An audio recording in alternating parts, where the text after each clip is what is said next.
Do nada, eu fui de 25 anos ativos na igreja evangélica ao ateísmo. Eu me chamo André Zola e esse é o Papo de Azola.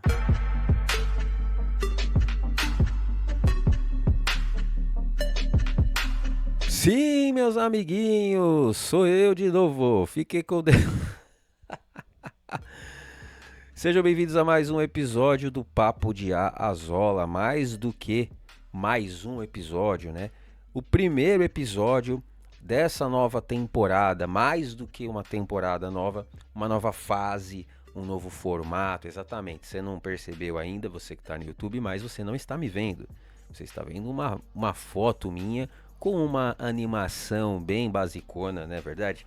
Mas eu estou aqui falando com você, esse novo formato um pouco mais raiz, né? Um pouco mais podcast raiz, né? Um formato mais pocket, menor, somente áudio. Mas eu quero agradecer a você que está me ouvindo aí, você que está pelo YouTube, se inscreve, clica no sininho, vai abrir 3 opções, você coloca na primeira todas, porque se você só se inscrever e não clicar no sininho e colocar em todas, você não vai receber os novos episódios que serão gravados e postados aqui. Exatamente, estamos ao vivo e em definitivo, porém não é ao vivo e também não é definitivo, até porque nada é definitivo nessa vida, tá bom?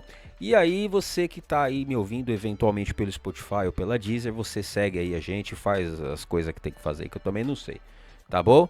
Fica com nós aqui e é isso mesmo que você viu no começo do vídeo, não é clickbait, é verdade. Como que eu fui, só o do nada que realmente não é verdade, né? Porque as coisas não são do nada. E é exatamente por não ser do nada que eu quero falar sobre isso nesse episódio, porque se fosse do nada eu não teria o que falar, não é verdade?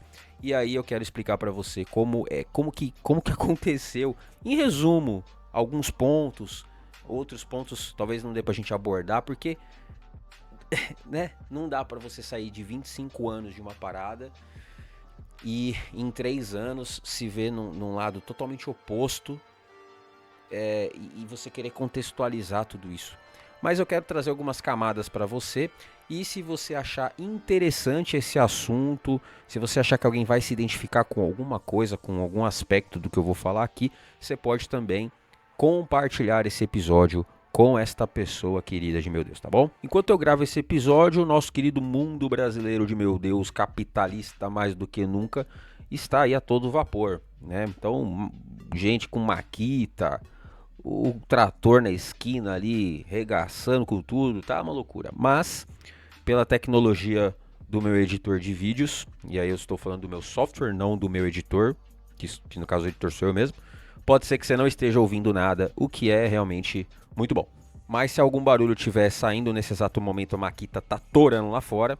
Se estiver saindo algum barulho aí, te peço desculpas, mas nós fazemos o que podemos com o que temos. Nosso glorioso Friedrich Nietzsche disse que o homem em seu orgulho criou Deus à sua imagem e semelhança. Eu tenho total ciência que muitos dos que vão me ouvir, seja porque já estavam aqui no canal, seja porque chegaram agora e ainda não entenderam o que aconteceu, mesmo com o último episódio, né, nos moldes tradicionais aqui do podcast, né, em vídeo, que eu gravei com o Daniel Pax, mesmo com os cortes que eu soltei, essa pessoa ainda não entendeu a respeito das mudanças diversas que aconteceram na minha vida, até porque eu não falei muito sobre isso, o podcast não era solo, né, era com um convidado, então, né, não deu para eu particularmente falar sobre tudo isso. Você caiu aí de paraquedas, eu tenho certeza que muita coisa vai bater forte, você vai, ou talvez nem vá bater tão forte assim, porque você já vai com o seu escudo da fé, você já vai, já vai rebater assim, tipo, não. Eu já tô tranquilo, como eu disse, repito e vou falar várias vezes isso aqui provavelmente, não só nesse episódio, foram 25 anos de caminhada. Talvez você que tá me ouvindo não tenha 25 anos. Talvez você tenha 25 anos. Talvez você tenha um pouco mais que 25 anos. Ainda assim, foram 25 anos ativos dentro da minha igreja. É a sua vida, talvez. André, então quer dizer que você sabe de tudo e nada do que a gente falar vai mudar a sua opinião? Não, eu não sei de tudo. Mas sim, nada do que vocês falarem vai mudar a minha opinião, porque eu tive 25 anos ativos, e eu sempre cito ativos porque isso é importante, o contexto é importante. Tem gente que pode estar 25 anos na igreja, o cara tem 25 anos, nasceu, como as pessoas dizem, berço evangélico, pais pastores, mas ele sempre foi porque tinha que ir, nunca aprendeu porra nenhuma, nunca se dedicou em nada, nunca fez nada, nunca se aprofundou em nada. Esse contexto ele é totalmente diferente de alguém que foi ativo. Para você entender, meus pais eram pastores e são pastores até hoje, certo?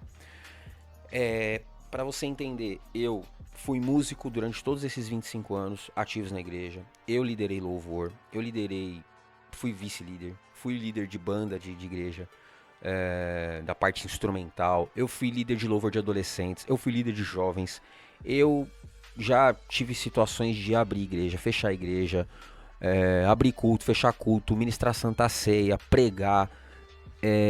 Fui responsável por eventos, eventos jovens, eventos no geral, conferências, trazia convidados de fora.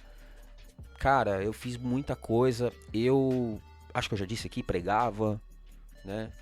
E também ajudava em construção, pintura, lavava igreja, lavava banheiro, arrumava, fazia o caralho todo. Tudo que você imagina. Foram 25 fucking anos, porra. Deu tempo de fazer muita coisa, porra. A única coisa que eu não fiz dentro da igreja foi teologia, né? E na verdade eu não fiz teologia porque eu tinha já as minhas ressalvas com teologia. E aí eu vou abrir um parênteses aqui, porque de maneira bem sutil eu já vou começar a dar spoilers do porquê eu saí de tanto tempo ativo na religião cristã, protestante, evangélica, crente de meu Deus, para o ateísmo. Não foi do nada. Eu vou abrir esse spoiler aqui dizendo que desde então eu já dizia o seguinte: o problema da teologia é que eles vão procurar entender aquilo que é entendível, eles vão interpretar aquilo que é interpretável, mas quando tiver alguma coisa que não tiver resposta, eles vão criar uma. Você já parou para pensar nisso? Já parou para pensar que a teologia cria respostas para tudo e que eu, mesmo antes, com a minha cabeça moldada na religião, na fé e etc e tal, mesmo quando tudo isso fazia sentido para mim, eu já entendia que nem tudo tinha explicação? E que a partir do momento que você força uma explicação, você tá inventando coisa? Eu sei, você deve estar pensando assim, mas é porque tem coisas que é mistério de Deus. Aí é outra discussão. Eu vou tentar nem entrar no mérito da questão. Nós vamos ter outros episódios onde eu vou tentar falar um pouco mais sobre vários assuntos aqui. Nós não vamos ficar presos só a um assunto, mas nesse momento da minha vida é importante para mim falar sobre isso. Isso é uma coisa interessante também, né? A gente tá ali falando, eu fiquei mais de 7 anos no YouTube, reagindo, falando, emitindo minha opinião, e até mesmo enquanto eu tava dentro do YouTube, até mesmo quando eu tava do lado daí, desse lado aí seu, eu falo porque a maioria que tende a me ouvir aqui provavelmente é cristã, mesmo que católica, alguns provavelmente. Mas mesmo quando eu tava desse lado daí, quando eu começava a falar coisas que a maioria não concordava, eu já era criticado. Sabe por quê? Porque no fundo as pessoas querem ouvir, não é aquilo que você tem pra falar, é aquilo que elas querem ouvir de você. Quando você fala o que ela não quer ouvir, o que elas falam? Fica quieto. Melhor, se for pra falar bosta, não fala. Mas eu preferia antes. Produtinhos gospels. Nós somos produtinhos, nós vírgula, né? Porra, eu não sou mais um produto gospel. Eu não sou mais um produto gospel, onde as pessoas querem te colocar no pedestal ali, na prateleira da sala delas, e você não pode fazer nada diferente daquilo que elas esperam que você faça. Isso aconteceu com o Priscila Alcântara. Finalmente, graças a Deus. André, mas você fala tanto de Deus, você não diz que é ateu? Essa é uma grande bobagem que as pessoas não sabem discernir. Eu tô acostumado, tá? Dentro da igreja é o que mais tem. É gente que não consegue discernir macarrão à bolonhesa de macarrão ao molho branco. Como é que dá pra achar que as pessoas vão discernir coisas um pouquinho mais complexas, né? Não vão. A gente precisa discernir convicção, filosofia, crença, religião, que seja, de hábitos. Eu sei que isso é meio inacessível para a maioria dos religiosos protestantes, porque tem muitas pessoas, por exemplo, que começam a frequentar a igreja evangélica e levam consigo o hábito de dizer Nossa Senhora, Ave Maria. Isso não significa necessariamente que essas pessoas adoram a Nossa Senhora ou a Ave Maria. Isso são só hábitos, né? Hábitos de fala, do dia a dia. A gente cresce numa sociedade que ensina para você que Deus existe. E você tá cercado de pessoas que usam esses termos. Então é natural que você, de repente, não perca esses hábitos. E para mim realmente não há menor problema em falar, meu Deus, oh, Jesus. Essas são só expressões para mim, não tem problema nenhum. Não é essa a questão, né? Para você ver que quando a pessoa acha que essa é a questão, é porque realmente ela não entende bosta nenhuma, de merda alguma.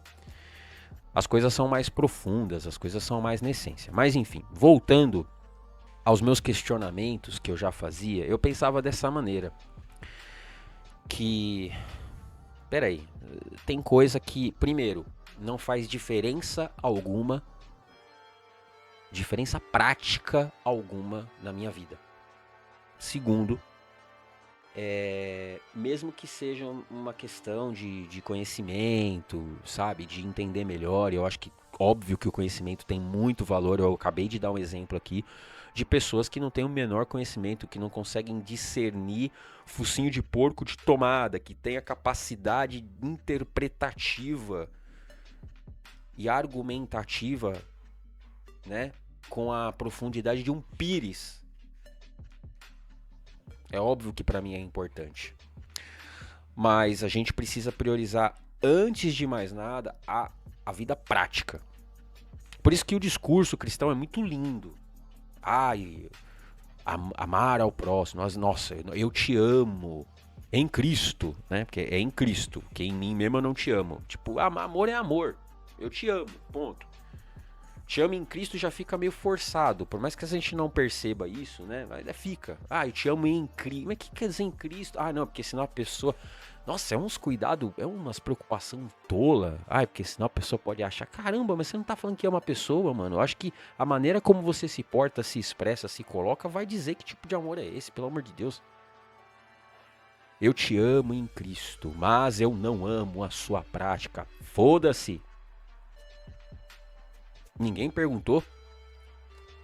Ninguém perguntou pra você se você concorda com o que eu faço ou deixo de fazer, se você ama o que eu faço ou deixo de fazer.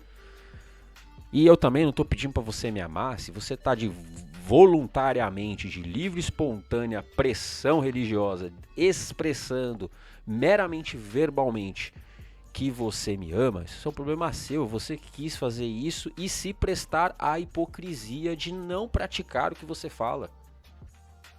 Então, enfim, vários questionamentos eu já fazia, mesmo quando era. Vou dar um exemplo, eu não vou entrar hoje no assunto política, mas nós temos aí o glorioso deputado Nicole Ferreira, assim ele mesmo se nomeou, né, numa sessão ali na Câmara, quando ele coloca uma peruca e diz que é a Nicole. Então o nosso glorioso aí, queridinho da direita, extrema-direita, conservadora, deputado Nicole Ferreira, por exemplo, ele é um cara que eu já tinha um profundo asco dele mesmo enquanto eu expressava uma fé cristã. Não é porque agora eu não expresso que eu tenho profundo nojo desse ser abjeto.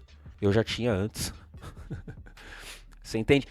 E esse é o ponto. Eu comecei a dar mais vazão a isso, porque eu percebi que aquele mundo onde eu estava inserido não estava fazendo mais sentido algum para mim. Eu não estou falando só do sistema, Eu não estou falando só da Bíblia, não estou falando só da religião, tem vários aspectos. Talvez eu precise de um outro episódio para poder entrar em um pouco mais de detalhes, porque esse aqui acaba sendo mais uma coisa introdutória, né? Tô dando mais um panorama geral mesmo, mas o ponto é que a gente tem, né? Tenho vários pontos a colocar, eu tenho vários argumentos para defender a minha descrença. E também é interessante que as pessoas geralmente não se aprofundam em algumas questões contrárias ao que ela pensa. E para mim isso é medo. Para mim isso é medo. Isso é medo de ver que ela tá errada e que o outro lado tem razão. E aí você vai ter que lidar com a responsabilidade que vai ser totalmente sua de arcar com as consequências daquilo que você for fazer diante dessa constatação, ou com a responsabilidade daquilo que a sua mente vai dizer para você que você tem que fazer, mas talvez pela religião e por todo o processo que você passou, você vai se boicotar em relação a isso. Você já parou para pensar que ninguém nasce cristão? Nós nos tornamos cristãos pelo que está ao nosso redor.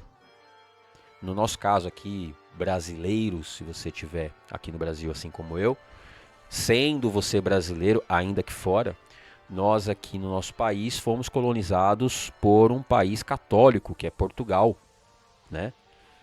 Então é natural que esse seja o ensinamento que a gente acaba, assim como ensinamentos machistas, monogâmicos e etc e tal, assim como a própria Bíblia, né, normaliza todos esses pensamentos. Em algum momento, apesar que monogamia não, né? A Bíblia não, pelo contrário, né? A Bíblia é bem mais poligâmica do que monogâmica. Mas isso são construções sociais, entendeu? Então, eu vou com certeza, num próximo episódio, falar um pouco melhor sobre as minhas convicções atuais. Enquanto a Maquita tora braba aqui do lado de fora. Eu sei lá que porra que esse cara tá cortando. Pera aí. Pô, mas vai te a merda. Até ontem não tinha bosta nenhuma acontecendo aqui, mano. Tava tudo bem. Aí o tiozinho do outro lado ali resolveu cortar o portão. Sei lá que caceta que ele tá fazendo. Mas enfim. Como eu disse, talvez você não esteja ouvindo o barulho da Maquita. Então, meus queridos, eu acho importante trazer alguns pontos aí no próximo episódio para que você entenda melhor. Aqui eu falei realmente de uma maneira bem geral. Nós já estamos aí em torno de 20 minutos aí de episódio. Eu não quero passar de 30 no máximo, que eu acho que nesse formato aqui pode, né, já ser muita coisa. Mas eu peço que você fique aqui. Deixa aí no comentário, tá? O seu achismo, a sua opinião, a sua ofensa gospel, seja lá o que você tiver disposto a escrever. Porque, inclusive, eu vou estar de olho nos comentários e quem sabe eu possa, a partir já do segundo episódio, eu possa trazer, talvez no final dos episódios, ou talvez eu possa usar até algum comentário para embasar o episódio em questão. Né? A gente pode responder alguns comentários, comentar, enfim. Quero fazer essa interação com vocês, tá certo? Então, vamos considerar esse episódio parte 1, nós vamos ter talvez mais de 2 partes, mas o parte 2 está garantido, onde eu quero explicar para vocês o cerne dessa mudança, né? Não foi do nada, não foi de uma hora para outra, eu não passei a ser um religioso e depois do nada, não, tem todo um processo que inclusive, como diz Crack Neto, diga-se de passagem, eu só fui perceber esse processo quando eu já estava lá na frente do processo. Eu voltei no tempo e falei, aqui eu já estava iniciando o processo, eu só não estava percebendo e nem tinha como perceber. Esse segundo momento aqui, ó, isso aqui já era o processo. Lá atrás, como eu citei para vocês aqui, o meu questionamento sobre essa coisa de inventar coisas quando a gente não sabe explicar teologicamente falando, isso na verdade já fazia parte do processo, ou seja, desde sempre.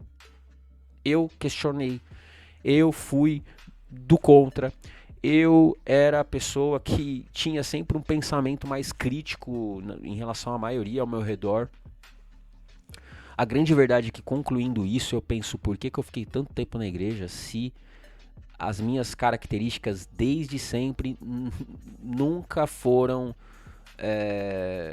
características padrão de quem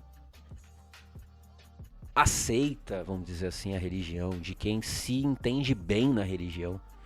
Mas isso talvez se explique pelo fato de que eu comecei a frequentar a igreja com 13 anos, eu era muito novo. Eu já contei isso no meu antigo canal algumas vezes e até aqui no podcast. Eu aceitei Jesus, como a galera fala, sem querer. Eu não sabia o que significava o que eu estava fazendo. Porém, acabei ficando. Então, eu acho que hoje, eu voltando no tempo, muitas coisas justificam. Mas uma coisa eu quero deixar para sua reflexão antes do próximo episódio, que é o seguinte: todos vocês que estão me ouvindo, de dentro da igreja, de fora da igreja, você que é crente, você que é ex, você que é não sei o que lá, e deixa eu falar uma coisa aqui já, tá? Negócio de desviado, você tá desviado. Isso é uma concepção de quem tá dentro da igreja. Quem tá fora da igreja, e aí isso é uma conclusão minha a partir de agora, tá? A pessoa que não está na igreja, que não está na fé, que não está professando, que não está sendo ativo, porque às vezes a pessoa está na fé, só não está ativa, só não está indo para a igreja. Mas o que eu quero dizer é o seguinte: a pessoa que não está indo na igreja e ela se denomina desviado, essa pessoa é crente, tá? Ela só pode não estar indo na igreja e cumprindo os rituais, mas na cabeça dela, ela está errada. Na cabeça dela existe um caminho certo e ela está no caminho oposto. Logo, ela compreende que ela está desviada. Quando a pessoa fala assim: não, eu não sou crente não, eu sou desviado. Não, você é crente, querido. Ninguém fala que é desviado se não entende que está fazendo algo errado. Se você entende que você está fazendo algo errado, é porque você entende que tem o certo. Se você entende que tem o certo, então você é crente. Agora, se você é ativo ou não, se os arautos sacerdotais da religião evangélica vão validar a sua crença, a sua fé, aí é outros 500. E também não é um problema meu, mas o fato é que se você se diz desviado, você é crente. Pessoas como eu hoje, eu entendo se alguém falar que eu sou desviado, mas eu vou falar assim: não, eu não sou desviado. E eu não acredito que eu tô errando em nada. Aliás, justamente hoje, sendo ateu, é que eu acredito que eu não tô errando em nada. Hoje eu entendo por quanto tempo eu errei. André, mas você voltaria no tempo e não faria do jeito que foi? Eu não tenho essa brisa de ficar voltando e imaginando como seria de novo. Trazendo aqui para nossa conversa até a lei do eterno retorno de Friedrich Nietzsche, que eu citei aqui, né, no começo, eu acho que eu não viveria em looping essa experiência, não. Não viveria, não. Então talvez a minha resposta seja eu talvez eu não voltaria no tempo para mudar. Mas se fosse para eu ficar vivendo essa mesma vida que eu tô vivendo em loop, eu não ia querer viver novos 25 anos, depois novos 25 anos num looping eterno, isso não, velho. Porque em muitos aspectos eu acho que não valeu a pena. E nós vamos falar um pouco disso, os efeitos, inclusive, da religião na autoestima, no psicológico. Mano, vai muito além do que você talvez esteja entendendo, viu? Vai muito além. Mas é isso, eu já dizia, inclusive dentro da religião, eu já dizia que as pessoas tinham dificuldade de pensar. Você que acompanhava o meu canal de React, você sabe disso. Quando os vídeos que eu fazia mais críticos, eu falava muito sobre isso, né? As pessoas têm preguiça de pensar e de questionar. É mais fácil seguir tábuas da lei atualizadas a todo momento, onde alguém diz o que você tem que fazer, você simplesmente vai lá, segue. Se não seguir, você já sabe como que é mais fácil, não precisa pensar, não precisa questionar, porque já está escrito ali, você só confia, acredita e bora. Realmente tecer um pensamento crítico, ser principalmente responsável pelas suas atitudes, sem ter a Deus para atribuir as coisas boas e ao diabo para atribuir as coisas ruins, realmente exige muita coragem, nem todo mundo tá afim. Por isso que eu digo, nem todo mundo quer ser livre, porque ser livre dá trabalho. É a mesma coisa você sair do CLT para abrir o próprio negócio. Cara, vou te falar por experiência própria, dá trabalho, nem todo mundo quer. Às vezes é melhor você ir pro CLT e só se preocupar em bater o seu cartão e executar a sua função naquele dia, e no outro dia é outro dia. Quando chega o dia da sua folga, foda-se o mundo. Você está na sua folga. Quando você tem o seu próprio negócio, não é assim que funciona. A mesma coisa é a religião. Às vezes é mais seguro para algumas pessoas ficar na religião. Agora, quando você entende que você é responsável pelas suas próprias atitudes e que não há um mundo espiritual para você responsabilizar ou culpar, aí o buraco é mais embaixo. E aí eu entendo que nem todo mundo tem peito para isso. Mas vamos para o próximo papo. Não deixa aí de comentar, de se inscrever, de compartilhar para alguém, de seguir, de curtir. E o nosso papo vai muito longe ainda. E repito, não vai ficar só sobre ateísmo e coisas do tipo. Mas nesse momento é importante que eu fale disso, você gostando, querendo ou não. Até porque eu fiquei 25 anos dentro da igreja falando sobre isso. Então, se eu fosse seguir a lógica espelhada, eu tenho pelo menos mais uns 22 anos. Apesar que como ateu eu me identifico aí há alguns meses. Mas eu tenho pelo menos aí 20 anos, no mínimo, para poder falar sobre isso. E aí, ouve quem quer. Tá bom, meu querido? Deus te abençoe, você que é de Deus, axé, você que é do axé. E que o Big Bang exploda na tua cara se você... Brincadeira. Até o próximo episódio. Tchau.